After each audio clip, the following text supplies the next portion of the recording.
What the fuck is up, everyone? Holy shit. I am relaunching my YouTube channel. Honestly, it feels so incredible to be able to do it in this way and to be back here and to have a plan for content and to be able to reconnect with my community, with you all, new faces who don't know me, people who have found me just in the past year because of stuff that has happened with Triton and everything that has been such a whirlwind and such an insane ride. But it is the anniversary of my final table runs, plural baby, at Triton Cyprus. That was last year, so September 5th was day one of my first high roller, which was the 25K. It still blows my fucking mind. I'm so grateful and still in shock where I'm like, oh shit, I did that. Some of the highlights that really stand out for me during Triton was, of course, being able to bring my kids and bring one of my best friends, like to have Wendy and Cade there and Camille, and to have all of this love and support. I have had the past year to really reflect on all of that, and I see how fucking lucky I am to have been able to do that and to have a surplus of love and support during what I clearly, even a year now, can see as the most stressful at the time days of me playing poker in my career. And it's just, yeah, I get asked all the time whenever I'm playing. People are like, what was it like to play there? And it's tremendous. And I'm so honored. I'm so grateful that I got to experience that. And I want to go back. I am so grateful to Phil Nagy and ACR. And to Phil specifically, I want to give a special shout out to Phil for seeing something in me in a time when I didn't see it myself, and just having the faith and the trust in me to just let me fly, let me run, without any conditions or restraints or demands. He was just like, just do you, just have fun, trust yourself. Like, I'm not going to give you any advice. I think that was something that really stood out for me. And now looking back, it's like the past year has been tough. I had what felt like an emotional downswing. I had a financial downswing. It's all of these things. I had so much heartbreak. There's been, my fucking cat's trying to get in here. This is Rika Dust. Abby Poker found her at the Hard Rock in Hollywood at the end of April. Girl, I just opened the door for you. There's been so many things that have been happening in my life over the past year, so to be able to sit down here and reflect and gain some fucking perspective every time I think about it, it's just like, God damn, girl, you fucking did that. Yes. But I didn't do it alone. I had support, I had love, I had Chance Corneth and Jason Sue, my poker coach and my mindset coach, and Chance signed on just a couple weeks before I left for Triton, and Jason, I hired him 6 weeks before I started, and they both changed my life. And so when I think about Phil, Jason, Chance, I had support by the way of Seth Davies, who was just giving me advice and love, and Jason Kuhn giving me advice. I am at a loss for words of how much support I had within the poker community and outside of that, and my family and friends and you guys, my community, and how I have really, really, really, really been so grateful for it all. And I just want to make that super fucking clear. My biggest score in poker up to this point was around $45,000. So less than 2x of the buy-in.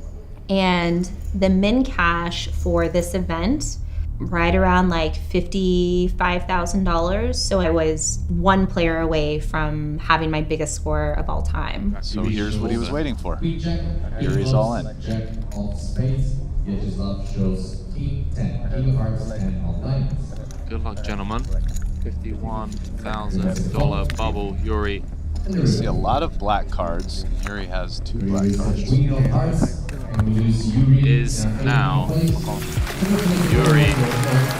Being able to look at Camille, between hands. To be honest, like Camille was my lifeline throughout this, and being able to look at her and then see her teaching my kids like explaining to my kids what was happening. It just felt all very surreal. And then when we did make the money, I remember just being like this on the side of the table and like tearing up, and then just be like, okay, we gotta go back to work now. Like, I went into the 25K final table as the chip leader. I got pretty unlucky and then busted in 5th place. Kenney. In Pocket Kings? No way. She did already say, Randy, for the record, regardless of what happened, has, you know, just exceeded all expectations and has thoroughly enjoyed her time here in this 25K. But surely this can't be it. I would love to see her stick around with us just a little bit more. Let's find out. No, King on a flop is a bad card. That is a terrible flop. Pretty dead. Tenor or jack for a sweat. No dice. We are gonna lose our star of the tournament. Let's just call a spade a spade. Ebony Kenney, first ever 25K, first ever Triton. To have gotten 5th place in my first ever 25K, I'm still in shock. At this point, it seems like something I should just be like, yeah, that's my normal. This is it. And I'm still I'm humbled, I'm hungry, I'm grateful. And then immediately registered for the 30K and was chip leader within like 30 minutes and just held the chip lead until I got coolered on stream. 6s versus ace jack against goddamn Chidwick. Chidwick with ace jack. basically the flop is jack, jack, 6. He has ace jack. The turn is an ace, and the river he has right around pot left to jam, and he ends up jamming, and I don't call right away. Oh my god, I hate that turn. She knows. Can you count, please? There's only a couple hands that beat me, and I don't snap call. And I think if I had actually thought about it a little longer, I would have made a fold, which would have been one of the most insane folds if I had been able to make it. I just didn't feel like I was winning. But then I just thought, if I fold here, they're just going to eat me alive, because this was one of the best hands that I could have. And if I fold here, they're just going to take advantage of it and know that I'm just going to make big folds, and they can just punish me for it. This would be a very difficult fold to make. Yeah. Yeah. I mean, what are you going to do? Looking back, I wish I would have folded. I wanted to fold. I fucking wanted to fold. That is a regret that I have. I wish I would have taken some time. I didn't use one time bank. I should have used a time bank. And I had plenty. 300 and something thousand in scores before I went to Triton. And then my first cash in the Triton series was for $240,000. I can't fucking believe that. And then a week later, to fucking cash in the $200,000 Coin River Invitational for $1.7 million fucking dollars. It sounds so absurd. It is so absurd. It doesn't sound absurd. It is absurd. It's fucking ridiculous. And it's a dream come true. And holy shit, it's absurd. Yeah, that's what it is. Okay, so I'm laughing right now because I'm laughing at how ridiculous it is that this time last year I was playing an entire week of high stakes tournaments in another country that I had never been to before with my best friend there. My kids were flying home after a week in said country, and y'all, the composure, the illusion of composure, really. I guess I was definitely keeping myself outwardly composed when I was playing these events. But when I tell y'all that every time it would be time for a break and Camille and I would go to the bathroom, we would always go to the bathroom first before I would go outside and take my shoes off and put my feet in the grass, okay? This was my ritual. I would go to the bathroom, and Camille and I, as soon as the door shut, we would turn and be like, what the fuck is happening? And just be like, ah! Like, because that was, even now when I think about it, like, it's still, my body, my mind places my body there right away, and it's so incredible. And to be able to do that on that stage, in that crowd of players, the caliber of players, the elite of elite, right, in poker, to be able to run so well. And I don't give a fuck how many people are like, she got so lucky. I sure did. I sure goddamn did. I won my flips. My hands held, except for those fucking jacks. Oh my God. When I start getting ready for the 200K, it feels very much like the other mornings of the high rollers. It doesn't feel like a normal day in my life, but it feels like my new normal because this is what's been happening for the past 7 days, right? So I have like my little altar going, I have incense burning, I have music going, and I do my makeup completely before I get dressed. I planned on wearing a dress that day, which had, it was 2 layers. So it was like a midi dress that went down to my calves. And I remember when I put the first layer on, the minute it hit my shin, there was a complete shift. I immediately started to hyperventilate because it became like real. I was like, holy shit, now I'm gonna go play a $200,000 tournament. And I had makeup on, I had my full face of makeup on, but I had a bunch of setting powder underneath my face, underneath my eyes. So I remember as soon as it hit that I'm like trying to breathe and I'm crying and I'm leaning forward trying to make the tears go straight down so they don't mess up my makeup. So I'm like breathing like this and I'm like this and I'm like, holy shit, what the fuck is happening? Oh my God. Just putting on the dress just made it real. When I tell y'all, I was having a series of nervous breakdowns while I was in Cyprus and while I was preparing for Triton. I truly, truly, truly felt like it would just be better if I went home. I really thought that there was no way that I could do this, and why did Phil do this to me? And what is he expecting of me? I can't play this. Look at these fucking players. And then I realized I get to just trust myself. I get to reflect on the past week and see that I have performed well. I had 2 final tables already.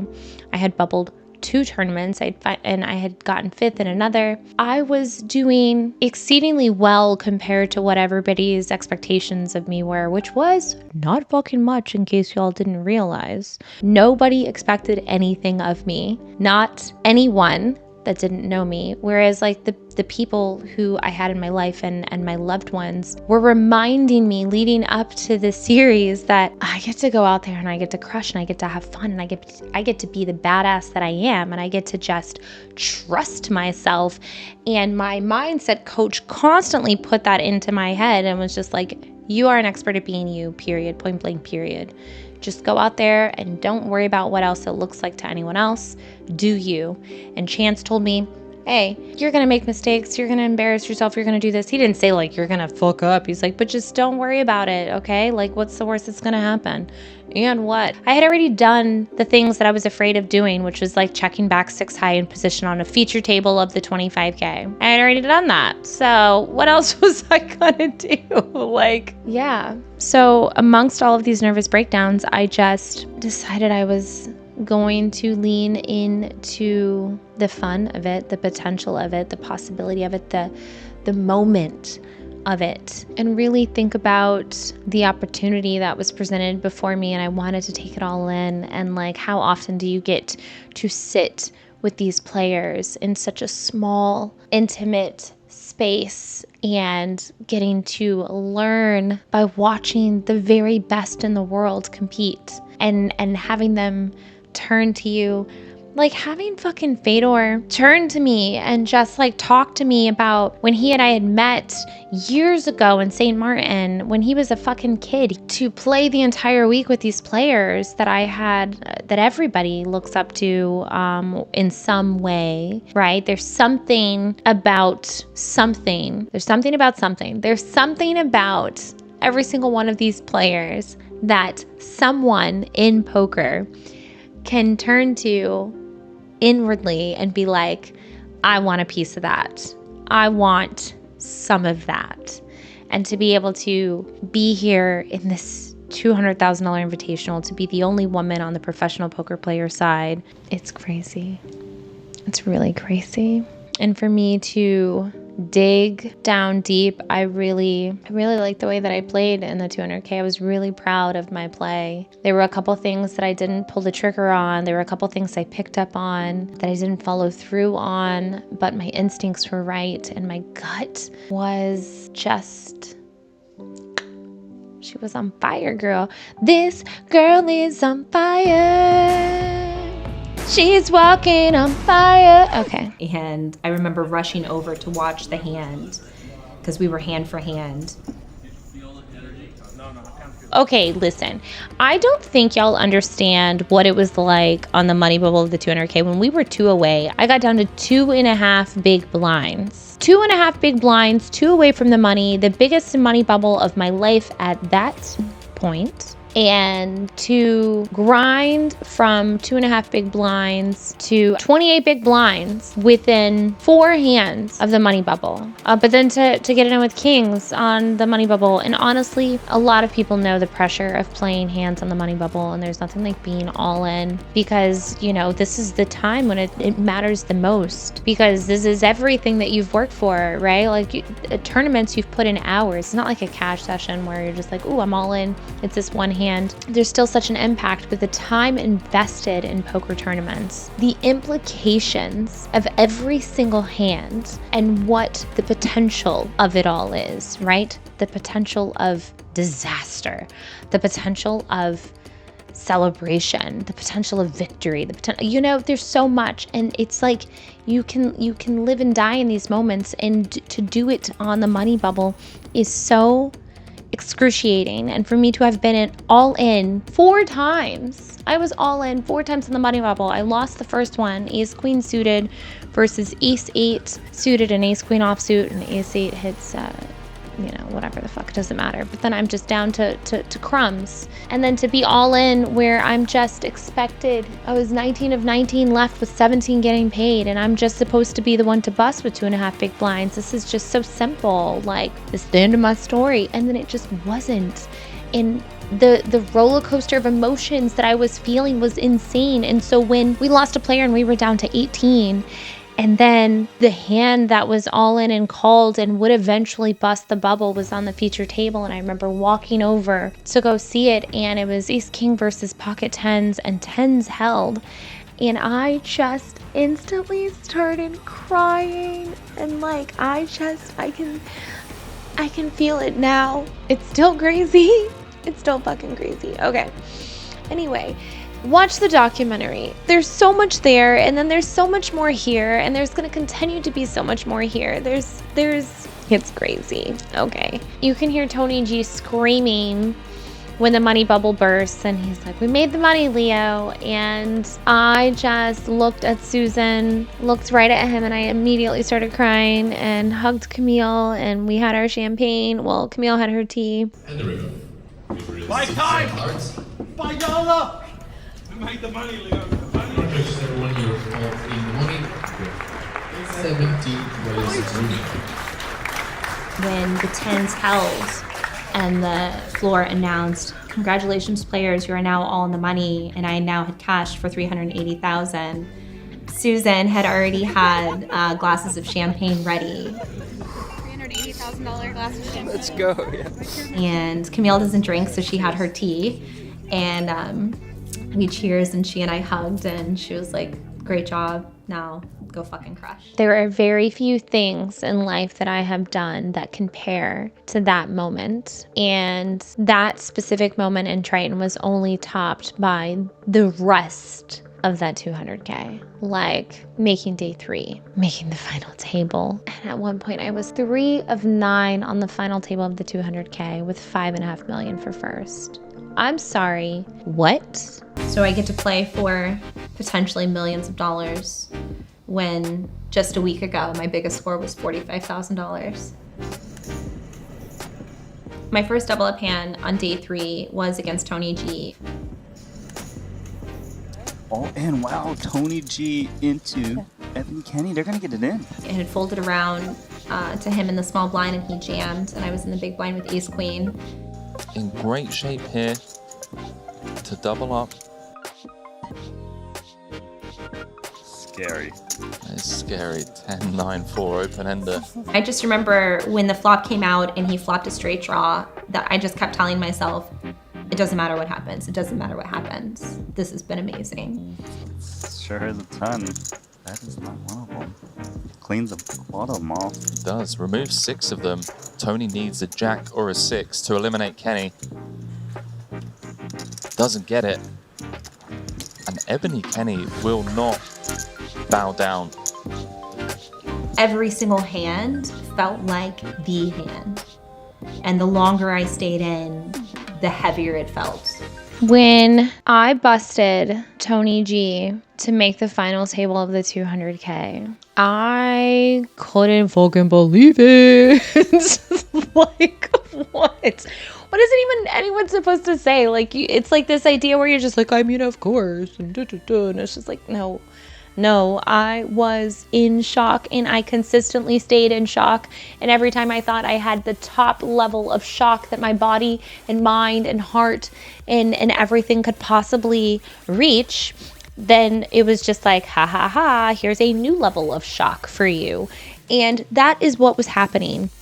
All of these ladders, I think when we reached the final table, I was like guaranteed 700,000 or something like that. I was just like, is anybody watching this? Do you guys see what's happening? That's how I felt. That's how I feel now, still, currently. I am flabbergasted, and I'm so fucking grateful to Phil and ACR and the entire ACR team, and to Susan, my videographer, who came and traveled with us and caught all this footage, and Jason and Mac and the whole team behind ACR. I am so incredibly fucking grateful that I get to see this and experience it for the rest of my life in the form of documented footage. There is a 3-part series on ACR's channel. If you haven't watched it, please go do so. It is incredible. It's so fucking well done. It captures everything I was feeling and everything I was going through. Now we're 5-handed, and I believe I was 3rd in chips at this point. I knew I didn't want to get involved in a hand with Carl because he was running so well. Carl opens the cutoff, and I have pocket jacks in the small blind.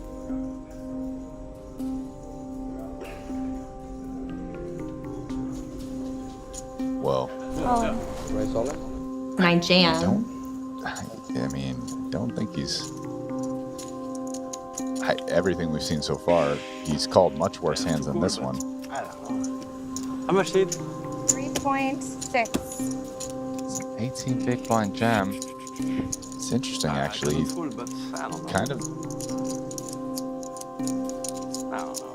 kind of snap called much worse hands than this before, and now he's right though. But how can I? Yes. He's in a time bank. He's pained by this decision, Brian. Well, he must feel that she plays tighter than some of the other players, and how much you said? 3.6. I have to go. Good. All right. And he ends up making the call, and I am an 80% favorite to win this hand. He has 2 outs. So I get to double up and just be 2nd in chips and hopefully just cruise my way to $5.5 million. $400,000 ladder between 5th and 4th. I should be thrilled, but I have this, you can see this moment of disgust on my face where it just feels like this is the end. a bit surprising that he went in a time bank for this, but his instincts were right. Called for a 9, and there it is. On the turn, 9 of hearts. Yes, it's not. And just like that, Brian, we lose Ebony Kenney in 5th, and a massive round of applause from the rail.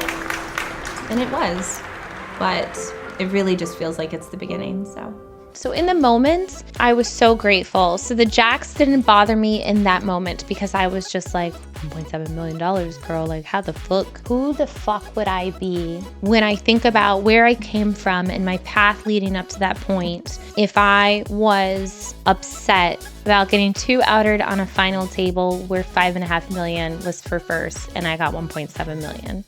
So saying that, it's like, well, yeah, I mean, that is fucking terrible. But in the moment, I wasn't thinking anything about that. I was thinking of all that I had gained, and it felt like it was my time to bust. Like, truly, it felt like I was just like, okay, this is what's gonna happen.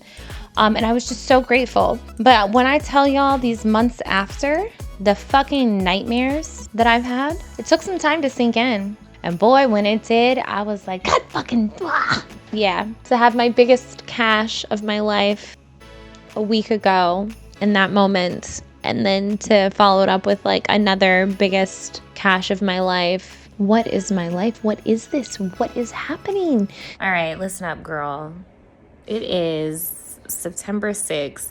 It's now September 7th, right? And by girl, you mean anybody? No, me. I'm talking to future me. I'm talking to me. I thought you were like whoever's watching. Like, hey, girl. Yes, also whoever's watching. But Ebony, I'm talking to future you. Okay, listen, bitch. It's September 6th, now September 7th, 2022, at like 4:30 in the morning here in Cyprus. Yeah. And you just cashed for $240,000. $250,000. That's wild. And it's not your first time. Now you win these all the time. But I love that. Yeah, it's so true. I said just the first one. This is your wheelhouse now, but this moment right now, this is insane. And oh my God. You've been saying what the fuck all day and 240,000 all day. And you got Camille here. My mind blown. I mean, I knew it was gonna happen. Like, I know you're gonna do well, and it's just starting, and it's just amazing that you got to start off doing well. So fucking happy for you, so proud of you. You handled yourself so well, like so unbelievably well. It was so nice to see like a different type of person at the final table, like in a Triton. It was fucking wild. That's what I was thinking. I was in shock. And also I thought about how my kids and I have been through such a tremendous amount of pain and suffering. And though there were a lot of things that were out of my control that caused a huge portion of that, there were a lot of things that were in my control, and I was not doing enough as a parent. I had been working towards being a better parent and showing up for them in a way where they could feel like they could relax and lean into me as a mother and trust that they were going to be taken care of. And I just remember thinking like, fuck, they're going to be so fucking happy. They're going to shit their pants. Like, really? Yeah. Really?